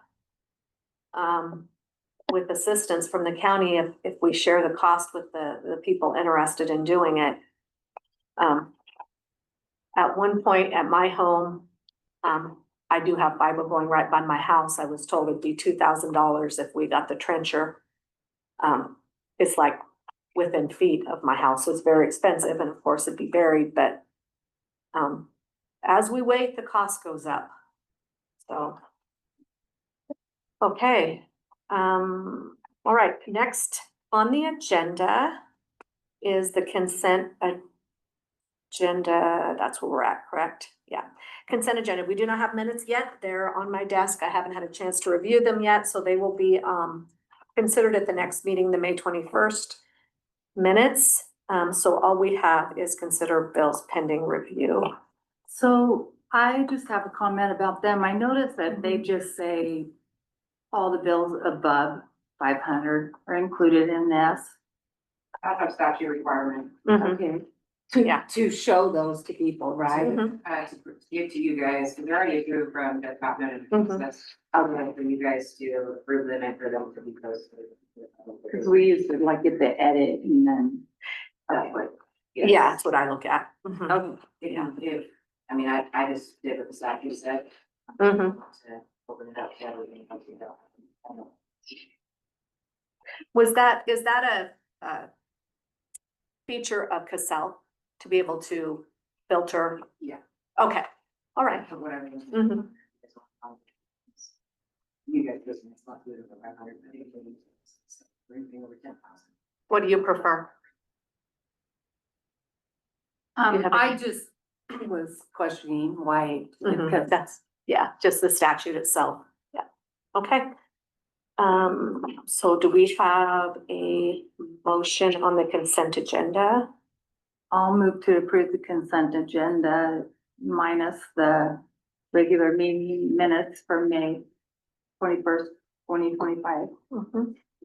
I'll second the motions. Okay, it has been moved and seconded to approve the consent agenda, not including the regular meeting minutes of May 21st.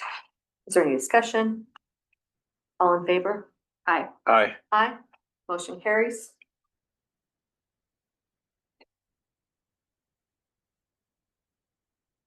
Okay, unfinished business. Consider childcare survey results. We have just gotten the 2 weeks results. We haven't even had time to look at those yet. I think we should give it another couple of weeks and revisit this unless you wanted to talk about anything. I think they were sent to both of you. Didn't get through them all the way, but Look like a lot of yeah, Condon, very little Arlington yeah. so far. So I think if we just wait a little bit and then talk a little bit more about that, that would be good. How many kids do they have in the Arlington childcare currently? I don't know at the moment. Oh, you guys are print it out. We can reach out to Ashley and ask right now.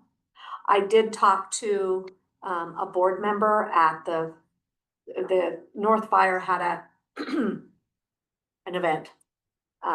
And he was there and I asked him how things were going and he said they're going and, they're still functioning. I was surprised they didn't come to us for any, fun. Yeah, they didn't ask for any grant money this year.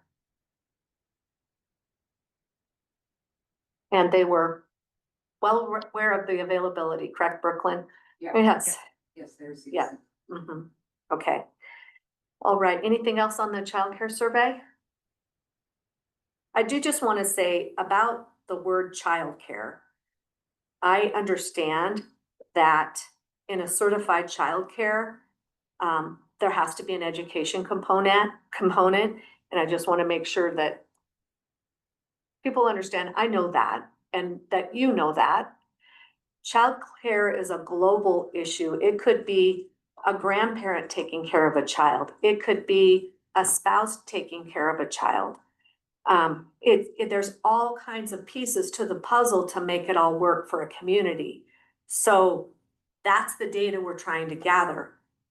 What do we currently have? What children are coming up and what are the needs of the future? And if this is a useful survey in the future, we can use it and collect data year after year after year so that it can help you, it can help Arlington, it can help in-home providers know what their future may hold for children coming up. So I think it can be useful. And so I just wanted to say that about certified childcare.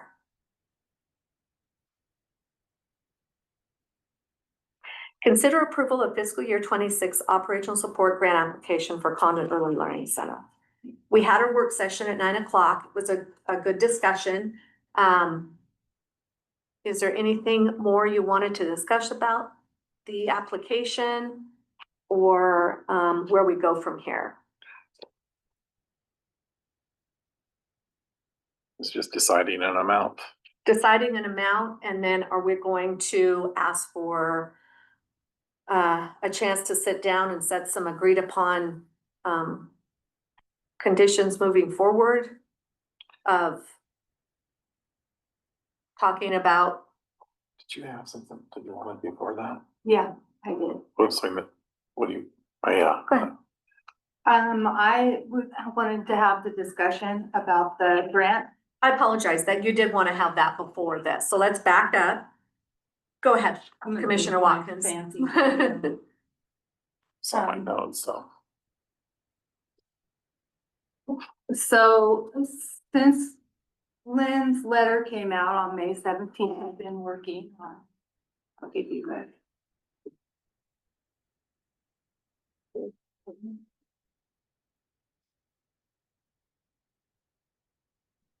Okay.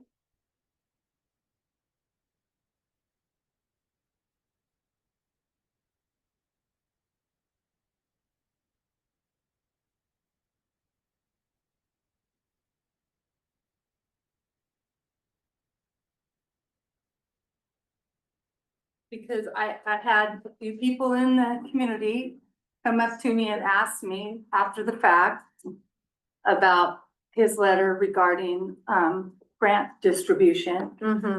And sorry, I'm just gonna read this. Yeah. Since Lynn Ball submitted his letter to the editor and to the Gillum County Court on May 17th, 2025, I have been conducting research.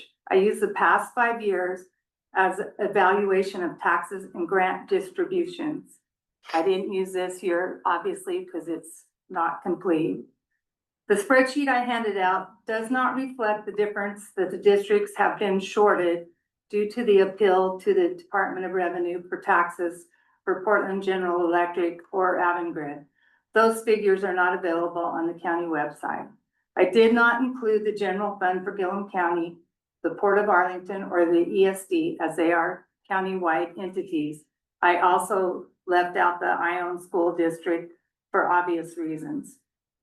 I would also like to note that the grants are awarded grant amounts and not necessarily what was paid out, as some grants had stipulations attached to them when awarded.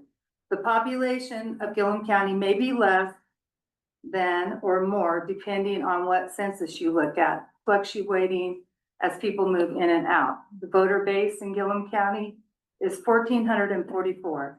55% of the voters are in the South County and 44% in the North County. Mr. Ball's letter only painted a picture of the grants. He has picked out the Condon Early Learning Childcare Center as his target. Furthermore, he penned another letter to the county court on May 30th, 2025, regarding the CELC funding. The previous court was concerned about early learning childcare, and I presented this during the September of 2024 meeting. Why is early childhood care and education important? The period of birth to 8 years old is one of the remarkable brain developments for children and represents a crucial window of opportunity for education. When children are healthy, safe, and learning well in their early years, they are better able to reach their full developmental potential as adults and participate effectively in economic, social, and civil life. There are endless studies regarding the benefits of early childhood care and education. For our county to maintain a healthy workforce and to make it attractive to new residents, we need to have those services available. More importantly is the welfare of our youngest residents, and that are the future of our county and our country. I believe it's obvious without the support from the county, the centers in this county would not be able to provide affordable services. Currently, SIP funds are supporting these programs, but there will be eventually be a sunset on these funds. The court has identified this as a priority reflected on this strategic plan of October 2023. The court voted to dedicate 20% of the economic enhancement host fees from waste management towards creating an endowment fund. It will take some time to build a fund substantially enough to support the programs with interest earned from the endowment, but I'm afraid of what happens if we don't plan for the future when the SIPs are no longer available or tax incentives programs change. The former judge, Liz Farrar Campbell, had been in talks with Larry Johnson, superintendent of the Arlington School District, where the current preschool is housed. Those talks include the possibility of building a couple classrooms onto the existing school in which the early learning and daycare could exist. If in the future a new building for the Arlington childcare could be built, then the Arlington School District would have a couple extra classrooms to use. We cannot penalize the Condon Early Learning Center for this. We need both ends of the county to have an opportunity for safe and affordable childcare and to support the workforce needed currently and in the future. People moving into the communities look at housing, school, childcare, and medical needs. Please stop allowing certain individuals to divide the county north versus south. Thank you. Okay. So I think, without enough numbers that are, it's not exact because of the way I pointed out that the districts are not getting Right. exactly what that. Yeah. But Okay. I personally think that we have been, actually, I think the court has been pretty fair of, helping to balance one end and the other, so. Mm-hmm. Yeah.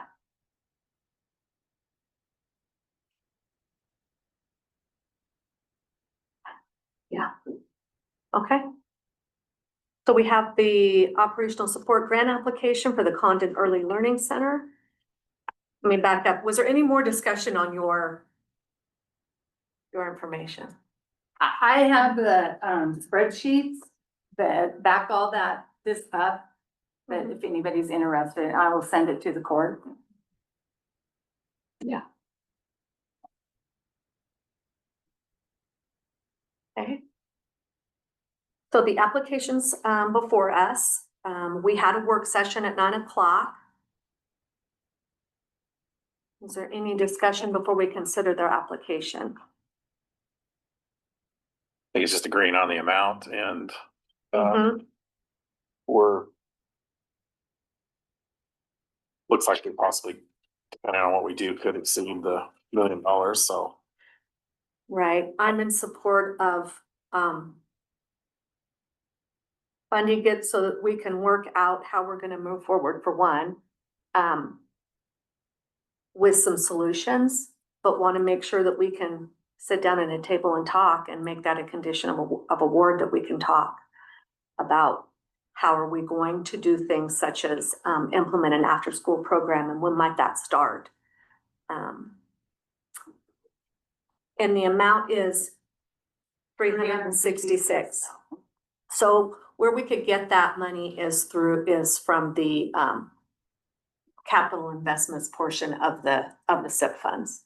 We had $1 million in operational support, and we have 2 million in capital projects. So it's all in one line item. Am I saying that correctly, Brooke? Yep. Okay, so it's not like we're gonna be over budget or anything, but if that's a decision that we choose to make or wanna talk about it further, Well, and then we can talk, we can have a dialogue in a way that we can talk to you about what will your needs be in the future? And then Gillum County be able to say to you, this is what we can find in our budget to help you, so that we can have a dialogue. I think what we learned in the work session, and I had thought about this before, it's really hard for us to plan in the structure of these competitive grants. I think there has to be another way, because we're just reacting to an application that we're not even sure what's coming. And I have tried to be careful about not reaching out to individual people and talking about those things, because I don't want to show any preference to anyone by doing so. So I think in the beginning with the competitive grants, the operational support, it was a vision that has evolved and changed over the last 15 years. 15 years ago, there were very few nonprofits. And it was mostly, I think, mostly taxing districts, I think, that needed a little bit of help. I wasn't here to do that part of the work then, but I was kind of on the fringes of things. So over time, we've had more nonprofits come along and more funding. Now the funding's dropping off and we have to just figure out how we're gonna do this. And a reliance on salaries for the operational support has happened. Well, and I think that the court needs to keep in mind as we go forward with negotiations on businesses that might be coming in, that we push them to help force them to support those. There's two things I want to mention because you brought that up. We are going to be having a meeting July 8th. It's going to be a roundtable meeting so that we can start talking about what we're going to ask for when a potential big business comes along, so that we have at least a large number. So we're making sure we don't miss anything to start those talks. Well, and for more population, you need the housing. Yeah. You need the medical, and you need the childcare, and you need your schools to be good and healthy. Right. So we just need to make sure we do that. The other thing is and I think that the Early Learning Center had left before I got to mention this to you at the end of the last county court meeting. I want to disclaim this. This is not a promise. This is a try. I'm trying. Avangrid received a agreement. Well, it was a agreement that was negotiated, and it's called a payment of lieu of tax on Oregon Trail Solar. Correct? Isn't that the correct project? Oregon Trail Solar. And in the agreement, it states that it was for a solar project and an potential optional battery storage. Avangrid and I have been talking about the optional battery storage, and I proposed to them, I just want you to know, and I guess I want the community to know, that I am trying. That I proposed to them, what we could do is $50,000 to each early learning center Arlington's and Condon's. The agreement's a 15-year agreement and they can extend it for another 5 years. So that would be for 20 years. So $50,000 a year for 20 years is what I'm trying to do. So how I much does that proposed it. project potentially work? I don't have any of that paperwork in front of me, but it came to about that amount. So, they didn't have to offer us anything. It was negotiated at 5,500 a megawatt, I believe, and it could have been negotiated up to 7,500, but there was a community service agreement for SWCD and a community service agreement to the Port of Arlington as part of the negotiation. So we're just trying to put 2 more community service agreements in this agreement rather than Gillum County taking the money. Just add 2 more community service agreements so that we can, I think this is a way we can So is that build some partnerships. 500? I don't have any of those figures in front of me, so I don't want to say right now. But it would get us close to that. Yeah. Yeah, because the first time around, they didn't want to pay that. They wanted to pay the lower amount. Well, agreements now for solar projects, this payment in lieu of, it's only for solar projects, the particular incentive program, which is called payment in lieu of tax. And I looked at some other counties' agreements and they show the solar project with a megawatt amount and then the battery storage project with a megawatt amount. So we just need to make sure we do that in the future, just so that, we don't run into this, because they were getting a pretty good deal and what I mean is they didn't have to say anything and they came back and asked, what else can we do? So I just want to know, I can't guarantee it. I don't know if it's going to work for them, but I proposed it. So, and this was about a month ago, so long before this subject came up. So when I brought it up and you had left, I thought, I wish you could have heard this. So. I have a question about the stipulations. May I? Well, you can ask. I don't think we've completely worked them out yet, but you can ask. Well, that's the thing. I kind of just, I want my staff to hear me too. They're like locked in, but just. I think it's easy when you're the teacher and you're hearing some of these public comments and things to feel like the rhetoric is that they were wanting them to do more. And I just want to kind of put some healing stuff out there that they're working super hard, long days already, 7 to 5.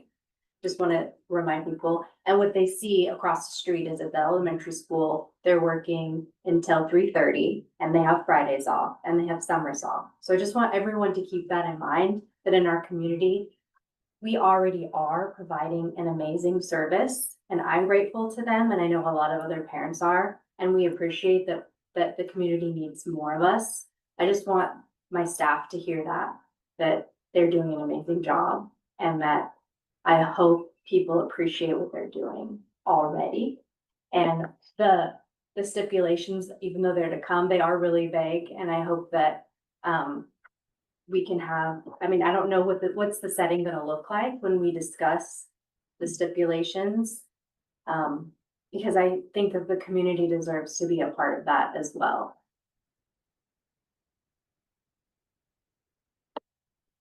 Okay. Thank you.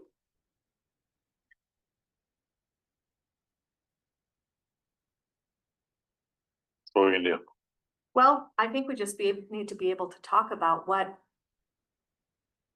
is coming.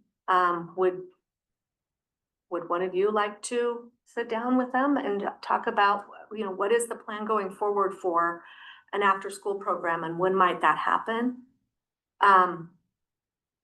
Is there?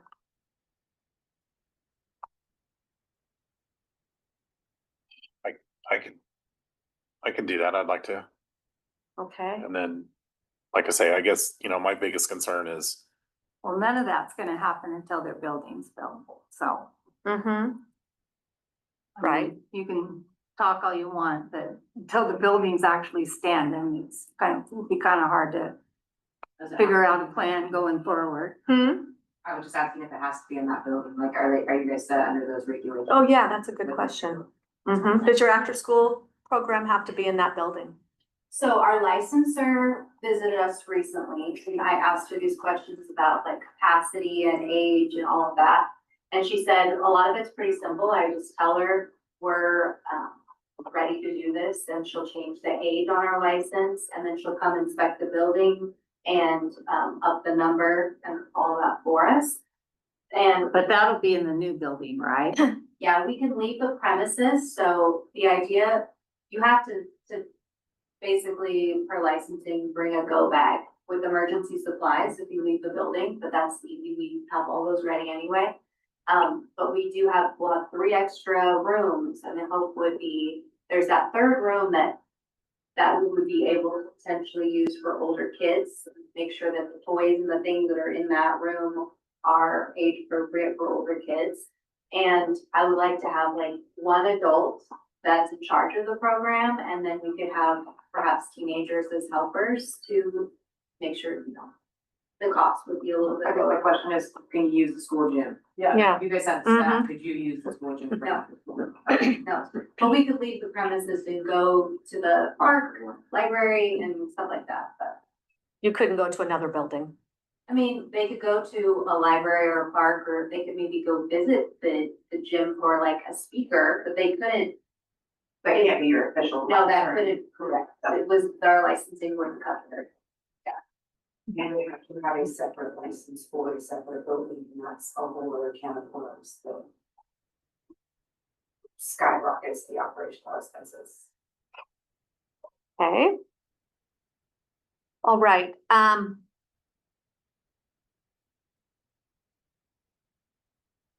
I do have a question. oh, yes. And not that I have childcare Mhm. or anything, but, are you guys like planning on having, like, not being closed for like when your staff is sick?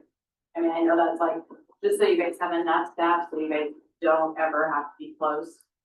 Well, we have more staff than we did in the past, and I think we've had less closures. But what happens is, I think businesses also should consider more generous PTO for families, because what happens is people have a child with a sniffly nose and they hope and pray across their fingers that it's allergies, and then they send their kids to our center.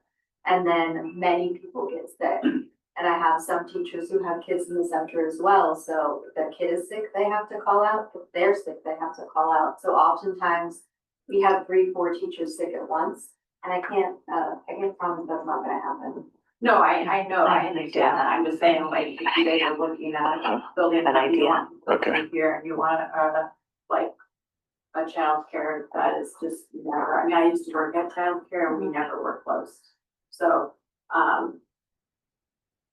that's just something I think you just have to, like, think about. I have thought about it. I don't really know what the solution is. I know that COVID changed a few things.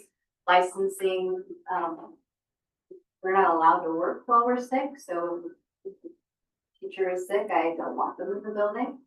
And we have to stick to a certain ratio. So I appreciate that it's an issue, and I'm currently having, supplying salary information about our current teachers right now, trying to justify my costs for staff as it is. So adding additional staff, there's a challenge with that too. Need financial support to do that. And a list of like substitutes, and people who would be willing to step in.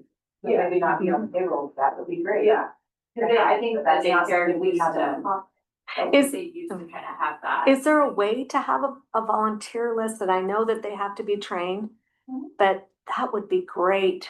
I agree. Mhm. We all agree that would be Mhm. great to have a Mhm. volunteers or people who Mhm. are stepping in substitutes. Yeah. It has to Right. be people without jobs that are retired and have at least 6 months experience with that age group, but if anyone has that, like, we would love that.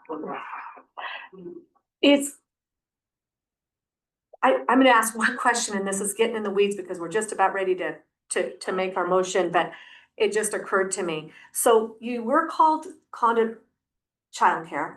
Now you're called Condon Early Learning Center. Hi, there's my grandkids. What happened with the name change? Just curious. So This is before my time, but I'll let you speak on this, but what I will also say is our who regulates us is Oregon Department of Early Learning and Care. Mm-hmm. In our world, it is one and the same. So legally, we are Condon Childcare Inc., DBA, Condon Early Learning Center. Children, as you mentioned, with their brains, they're learning whether we like it or not. So it's, I hear this back and forth, been hearing this for months, people have an issue with that. Please tell me what is the issue? No, I just wonder why the name changed. Okay. I just wondered why the name changed, just out of curiosity. A couple of years ago, after one of the grant application processes, had a stipulation where, you know, it was a sustainability, we had to, 1 year, and then next year we had to bring in a consultant to go over and help us to better the center. And the consultants that we hired, their recommendation was to change the name to Condon Early Learning Center to get people to realize that we're not just a babysitter. And that we truly do have curriculum and teachers and just kind of change the mindset. The conversations and comments that we've gotten over the last year, I've sat here and been like, wow, this was not what we were expecting to happen with that name change. Mm-hmm. The level of misconception has just been staggering. So there's been a lot of times where I've just been like, why did we do that? Because this is such a mess. And was that the same time it changed from age 12 to age 5? No. Okay. So that program ended for reasons that I wasn't there for that. Is it space? It was, first of all, it was space, but the state did allow us special licensing to deal with it. But then we realized that the space that we currently have and the veterinary world, we call it enrichment items, really toys for school age kids, that's not cool. But the toys and the storage we had, 2 storage toys that were age appropriate was not appropriate, and a lot of the building and toys and items were being destroyed by the older kids. And it was just, it kind of created a lot of tension between the kids, staff, families, and it was just like, we cannot keep doing this because the older kids are tearing the center apart.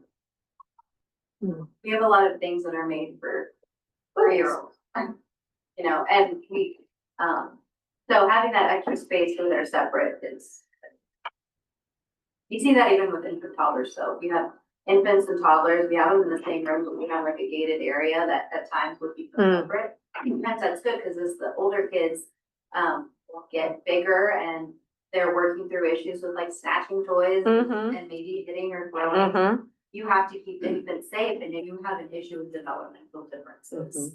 And I imagine it's similar with the older kids and 3-year-olds. All right. Okay, so that's all my questions. Do you have any others? Because I think here might be do we want to set a condition that there's monthly meetings with Gillum County to talk about how to meet the community need going forward, and to make sure the line of communication is open, getting back to let's work together. So I just wonder if it wouldn't be more beneficial to have those talks after they get the center, the addition built, because until then, it's, I mean, you can talk all you want, month after month, but there's not gonna be able to be anything done about it until that center is actually standing and they have that ability to bring in after-school care and yada, yada, yada. I guess my only thing is, like I say, you don't even know the time frame on finishing the expansion, but I just don't want to be in this predicament where, you know, you come to us and say, okay, we need this much. I want to be proactive and work with you guys and see, like, lack of a better word, a plan on what you're looking for us to do. Instead of, I mean, 1 year it's 450,000, and 1 year it's this, you know, and I understand things, but there's been such a large amount invested in this. I don't want it just to come to, okay, here we have one meeting to decide everything like we're trying to do. So maybe that's why And I'm it's talking. just, I think we just need to continue to try to, you know, cause I mean, realistically, you don't know when the building will be finished, right? No, construction, I've noticed things keep changing. Concrete's being poured today. Yeah. Yeah. No, I don't have an exact date on that. I will say monthly meeting, and this has taken a lot from my daily job as well. Gotta be honest, it's been hard on my mental health. These meetings are very stressful, and I have a lot that I have to catch up on later.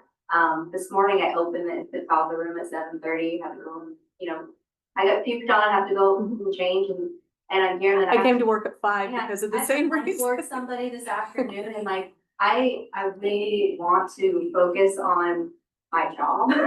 And this has been difficult. Well, no, yeah, I totally understand that. Like I say, same thing here. I mean, it's like, we have other things that we need to focus on too. And I think this work session was good because I think it's getting some questions and stuff answered. But, and I don't know if we need actually to meet monthly, but, What about quarterly? That would be great. yeah, Quarterly. there we go. Let's compromise. So, I'll just point out too, that in 2020, they got 150,000. In 2021, they got 120,000. They got, in 2022, they got 85,000. So they haven't always came with these big asks. So in 2023 was the 430. And now and 2024 was 450 with adding the extra staff for the expansion, So they added the extra staff for the expansion. to get ready for the expansion. Were we also having lower asks for the COVID relief funds? There was, the year that we asked for 80,000, there was a state Okay, grant. And I just wanted to point out, in last year's grant, we understood that it was a very large ask. And we made the dedication to you guys, with promises we are gonna come back next year with a lower number, and it's almost $100,000 lower, and we continue to try to lower that number. We're working on putting certain institutions in place, and just working our best to lower those costs. And I think this year's ask, although it's still high, it is proof that we are making the motions towards those goals. okay. So, go ahead. What is help any to keep those lines of communication up to a point to the county court liaison? Yeah, or, right. That would be great. Thank you. Very good suggestion. Well, I think that, isn't there certain grant reporting requirements they have to provide? I would listen, but yes, July 31st is when the final reports are due for everybody. All grants. Right. Well, that's like I say, whatever that plan is, just something going forward, so we're not in this predicament to where you're coming to the day and worrying Yeah. if you're gonna get it or not. We're Right, trying to figure and it out real we're- quick.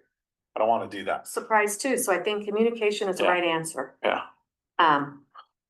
So what about quarterly meetings? Would you feel that would be fair? Okay. So you had said you want to do it.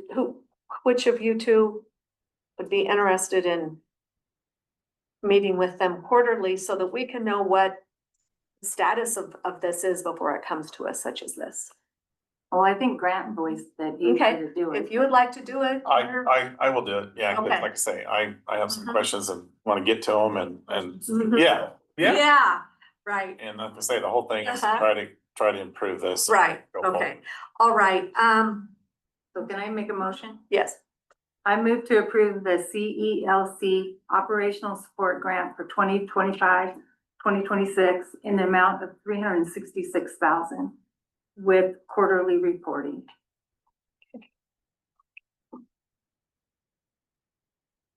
And we have a way to fund, if we over that's $1 million, we're in agreement, okay. we'll All come right. out of the Okay. capital investments. All right, I will second the motion. Okay. It has been moved and seconded to approve the fiscal year 26 Condon Early Learning Center Operational Support Grant in the amount of $366,000 with the condition of quarterly reporting. Is there any other discussion? Okay, all in favor? Aye. Aye. Aye, motion carries. And Commissioner Wilkins, did you want to be the liaison with Yeah. childcare? Yeah, I'll do that and I'll reach out to them and Okay. get with them. Good. Okay. Sorry, Early Learning Center. Yeah. You call Okay, all right, thank you.